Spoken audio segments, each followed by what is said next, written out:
ભરૂચ જિલ્લા પંચાયતમાં કરાયેલ વિવિધ સમિતિઓની રચના બાદ ચેરમેનોની વરણી બિનહરીફ કરાઈ હતી। ભરૂચ જિલ્લા પંચાયતમાં કોંગ્રેસ અને જનતા દળ યુએ હાથ મિલાવી સત્તા સૂત્રો સાંભળ્યા બાદ પ્રમુખ તરીકે કોંગ્રેસના જશુબેન પઢિયાર અને ઉપપ્રમુખ તરીકે અનિલ ભગતની વરણી થયા બાદ મળેલી પ્રથમ સામાન્ય સભામાં વિવિધ 9 જેટલી સમિતિઓની પણ રચના કરવામાં આવી હતી।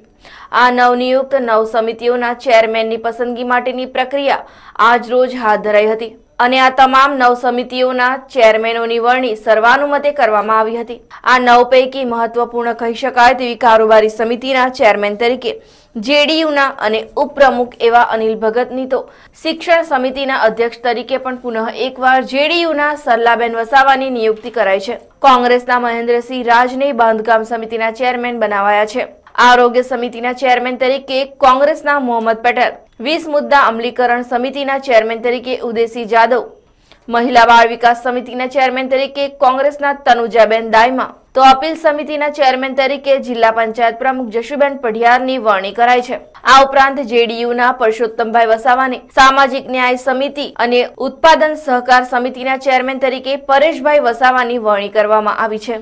આ મહત્વના ખાતાઓ સાથે જેડીયુને ફાળે 4 સમિતિનું ચેરમેન પદ તેમજ કોંગ્રેસના ફાળે 5 સમિતિનું ચેરમેન પદ આવ્યું છે। તમામ 9 સમિતિઓના ચેરમેનોની વરણી થતા પંચાયતી રાજ મુજબ મળેલ સત્તાઓનું પણ તેઓને હસ્તારોપણ થતા આજથી જ કામગીરીનો પ્રારંભ કરી દેવામાં આવ્યો છે।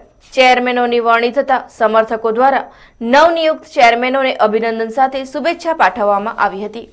તમામ સમિતિના અધ્યક્ષો બિનહરીફ તરીકે સર્વાનુમતે જાહેર થયા છે, ચૂંટાયેલા। જિલ્લા પંચાયતના જુદી સમિતિઓની કામગીરી આજથી જ શરૂ કરી દેવામાં આવશે। આમ તો જિલ્લા પંચાયતની વિધિવત કામગીરી પ્રમુખ અને ઉપપ્રમુખની ચૂંટણી બાદ અમે લોકોએ શરૂ કરી હતી, પરંતુ હવે જે અધિકારો સમિતિઓને જે પહોંચે છે તે અધિકારો સમિતિઓ સ્વતંત્ર રીતે ભોગવશે અને પંચાયતી રાજના અસરકારક અમલ માટે ગામડાના છેવાડાના માનવીને પાયાની સુવિધાઓ મળે, પંચાયતી રાજનો ખરા અર્થમાં અમલ થાય એ માટે સમિતિઓ કામગીરી કરશે અને જિલ્લા પંચાયતના ચૂંટાયેલા પદાધિકારીઓ જિલ્લા પંચાયત સ્વાયત્ત સંસ્થા છે અને સ્વાયત્ત સંસ્થાની રૂએ પ્રજાના છેવાડાના માનવીને લાભ મળે એ માટે પ્રતિબદ્ધ છે।